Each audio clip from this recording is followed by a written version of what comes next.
បាទសួស្តីបងប្អូនទាំងអស់គ្នានៅក្នុង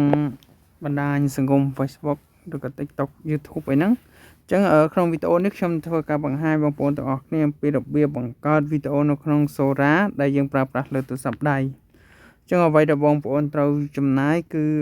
ចំណាយទី1គឺលើ VPN ឧទាហរណ៍របស់ខ្ញុំនេះគឺខ្ញុំមាន Susak VPN នេះចឹងខ្ញុំ connect នៅលើ United States ចឹងបើសិនជាបងប្អូនប្រើ VPN អ្វីក៏បានឲ្យតែបងប្អូនអាច connect ប្រើប្រាស់បានចឹងមិនថា free ឬក៏ចំណាយលុយទេចឹងឥឡូវខ្ញុំសូមខ្ញុំមាន Pro មួយឥឡូវខ្ញុំសេជាភាសាខ្មែរមកហើយបន្ទាប់មកខ្ញុំ translate ទៅជាភាសាអង់គ្លេសហើយបន្តមកទៀតគឺខ្ញុំចូលទៅក្នុង Google Chrome ចឹងនេះឧទាហរណ៍ Google Chrome របស់ខ្ញុំនេះគឺ tool ដែលយើងត្រូវប្រើគឺមាន3ទីនេះគឺជា Sora ដោយយើងប្រើប្រាស់ទៅលើ VPN អាមេរិកអញ្ចឹងឧទាហរណ៍ខ្ញុំចុចយកកន្លែង trap ហ្នឹងគឺកន្លែងសម្រាប់យើងបង្កើតវីដេអូហើយបន្តមកទៀត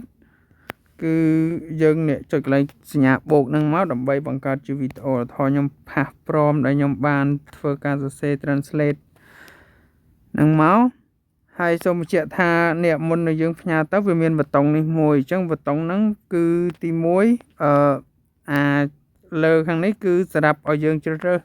នៅទំហំផ្ដេកឬក៏បញ្ឈរអញ្ចឹងហើយអាជួរខាងក្រោមនេះគឺរយៈពេលនៃការបង្កើតវីដេអូអញ្ចឹងSoraរបស់ខ្ញុំមានវាមាន2មាន15សេកង់ហើយនឹង10 second ចឹងបងប្អូនអាចជ្រើសរើសយកមួយណាក៏បានតែជំរើសល្អខ្ញុំយក15 second ចឹងបន្ទាប់ពីយើងជ្រើសរើសហើយបើសិនជាបងប្អូនអាចមានរូបភាពឬក៏ file អីបងប្អូនអាចចុចនៅកន្លែងសញ្ញាបូកនេះបាននេះក្នុងនោះក៏វាអាចឲ្យយើងបង្កើតជាសាច់រឿងបានដែរចឹងឧទាហរណ៍ខ្ញុំផាសព្រមនឹងហើយខ្ញុំធ្វើការចុចកន្លែងសិនត្រង់នេះមកនេះគឺកន្លែងនេះខ្ញុំសិន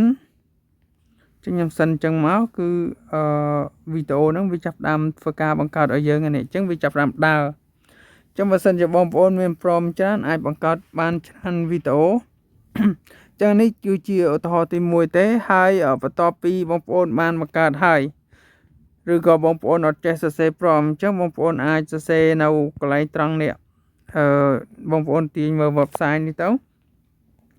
ក្នុងហ្នឹងគឺយើងគ្រាន់តែសរសេរ detail វានេះកន្លែងនេះត្រង់កន្លែងហ្នឹងយើងសរសេរ detail ទៅវា generate prompt មកយើងហើយអញ្ចឹងឧទាហរណ៍ខ្ញុំចុចផាសអា prompt ខ្ញុំមិញហ្នឹងហើយបន្ទាប់មកទៀតខ្ញុំធ្វើការឲ្យវាចុចធ្វើការ generate ឲ្យអញ្ចឹងយើងចុច generate ចឹងមកអញ្ចឹងឧទាហរណ៍យើងចង់បានច្បាស់វា website នេះវាសេឲ្យច្បាស់ឬក៏យើងចង់ clone Sora របស់គេក៏បានឡើយយើងបង្កើតហើយយើងអូសមកក្រោមមកយើងមានឃើញពាក្យថាអ្នក copy all អញ្ចឹងបងប្អូនចុចកន្លែង copy all នេះមកគឺយើងយកទៅផាសនៅក្នុងSora របស់យើងអញ្ចឹងយើងចូលទៅក្នុង Sora មកយើងចុចសញ្ញាបូកហើយយើងចុចផាសព្រមដែលយើងបានឲ្យ AI generate មិញហ្នឹងមកហើយយើងចុចសិនទៅចឹងឃើញថាវីដេអូរបស់យើងចំនួន2វាចាប់ផ្ដើមធ្វើការបង្កើតបន្ទាប់ពីបងប្អូនបានបង្កើតហើយបងប្អូនត្រូវចុច post វាជា public ហើយចាំបងប្អូនចុចទាញយកហើយចឹងបងប្អូនអាចធ្វើការលុបនៅក្នុង Sora ហ្នឹងក៏បានឬក៏បងប្អូនចង់post នៅក្នុងហ្នឹងក៏បានដែរចឹងឧទាហរណ៍ខ្ញុំបានខ្ញុំបានធ្វើវីដេអូមួយរួចហើយចឹងនេះវីដេអូនេះគឺខ្ញុំបានធ្វើនៅក្នុង Sora នេះចឹងខ្ញុំបាន post ហើយយើងគ្រាន់តែចុចសម្រាប់ការទាញយកបើសិនជាបងប្អូនទាញយកផ្ទាល់នៅក្នុងSora នេះបងប្អូននឹងឃើញ logo នេះអត់ថយខ្ញុំ play ឲ្យមើល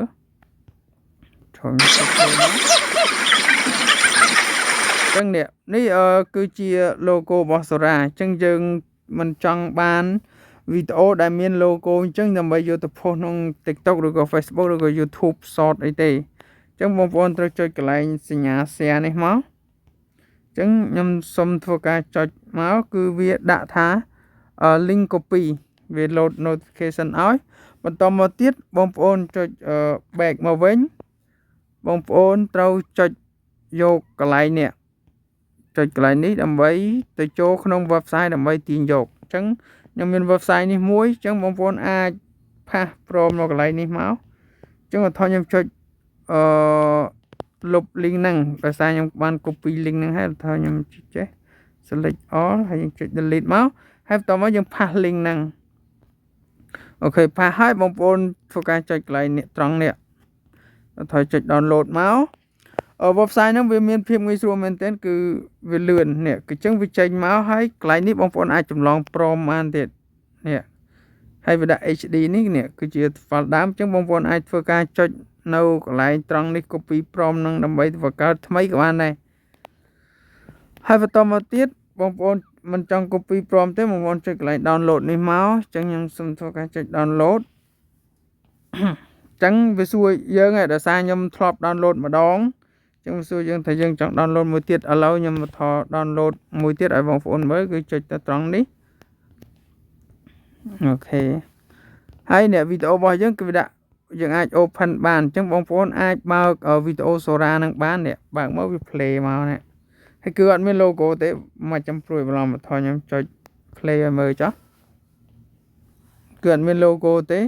ឃើញច្បាស់ល្អហ៎គាត់មាន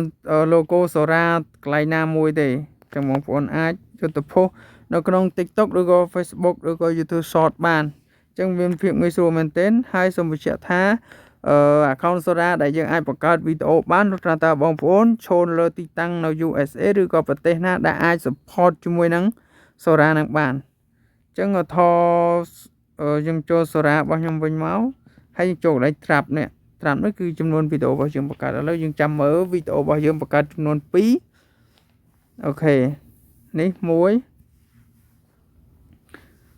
ឥឡូវយើងត្រង់ចាំមួយទៀតព្រោះវីដេអូទី1យើងសរសេរខ្លីៗហើយយើងឲ្យវាបង្កើតហើយវីដេអូទី2គឺយើងឲ្យ AI បង្កើតអញ្ចឹងបងប្អូនចាំមើលទៅរងចាំដល់វីដេអូមួយទៀតនឹងបញ្ចប់នឹងធ្វើការ download សាកល្បងឲ្យបងប្អូនមើលម្ដងទៀតដើម្បីឲ្យច្បាស់អញ្ចឹងបងប្អូនត្រូវតែមាន VPN ប្រើដើម្បីចុះឈ្មោះមកថា Gmail របស់យើងខ្មែរឬក៏នៅទីតាំងណាទេឲ្យតែបងប្អូន connect នៅនេះ connect VPN នៅលើចូលលើ USA ដែលប្រទេសដែល support អូខេឥឡូវវីដេអូយើងទី1យើងសរសេរដោយដៃទី2គឺយើងឲ្យសរសេរដោយដៃឲ្យ AI generate បន្ថែមឥឡូវខ្ញុំសូមធ្វើការចូលវីដេអូទី2នេះមកយើងឃើញមើលថានៅក្បាលហើយវាមាន logo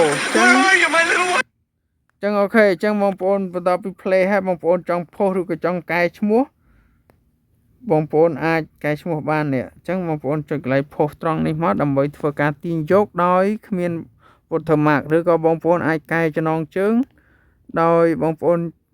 ចុច download ត្រង់នេះក៏បានដែរប៉ុន្តែរដ្ឋាយើងចុច download គឺវាជាប់ logo អញ្ចឹងដើម្បីជៀសវាងជាប់ logo យើងចុច post ត្រង់ហ្នឹងមួយមកហើយបន្តមកទៀតវានឹង load ចេញពីកន្លែង trap ហ្នឹងហើយអញ្ចឹងយើង back យើងចុចសញ្ញាព្រួយ back មកនេះយើងឃើញវីដេអូរបស់យើងនេះវីដេអូមិញហ្នឹងឥឡូវដើម្បីចុច download យើងធ្វើការចុចកន្លែងត្រង់នេះដូចមុនមកចុចមកអញ្ចឹងវា load notification ដាក់នេះកន្លែងខាងលើហ្នឹង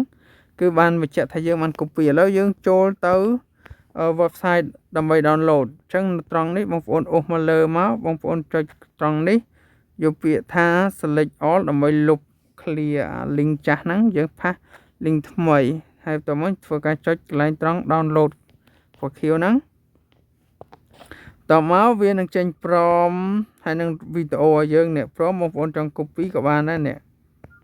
អញ្ចឹងយើងធ្វើការចុច download នៅត្រង់នេះម្ដងទៀតមកអាហ្នឹងដើម្បីឲ្យច្បាស់ឃើញដល់ពេលយើងចុច download គឺវាមានសួរទេហើយនេះវានឹងធ្វើការបង្ហាញ detail ត្រង់នេះឲ្យមើលឥឡូវវា download បញ្ចប់ហើយបងប្អូនអាចចុចបើកបានឬក៏បងប្អូនអាចចុច play ក៏បានដែរនេះឃើញថាវីដេអូរបស់យើង download មកហ្នឹងគឺអត់មាន watermark ទេចាំមួយថ្ងៃបងប្អូនអាចបង្កើតបានច្រើនវីដេអូបើសិនជាយើងមានច្រើន account ចឹងបងប្អូនអាច connect ជាមួយ email ទៅតែដល់ក្នុងវីដេអូនេះខ្ញុំអត់បានធ្វើការ connect ជាមួយ email ឲ្យបងប្អូនមើលទេចឹងបងប្អូនអាច connect ដោយខ្លួនឯងស្វែងយល់ខ្លួនឯងប្រសើរជាងយើងយល់ដឹងពីគេយើងយល់ច្បាស់ខ្លួនយើងវាច្បាស់ជាងដែលអ្វីដែលគេប្រាប់ចឹងនៅក្នុងវីដេអូនេះមានតែប៉ុណ្្នឹងឯងអរគុណអ្នកទាំងអស់គ្នាកុំភ្លេចសាកល្បងនឹងធ្វើការបង្កើតវីដេអូ Sora AI ទាំងអស់គ្នា អរគុណកុំភ្លេចជួយបើសិនជាក្នុងវីដេអូនេះបងប្អូនពេញចិត្តឬក៏ចូលចិត្តបងប្អូនកុំភ្លេចជួយ Subscribe ឬក៏ជួយ Like Page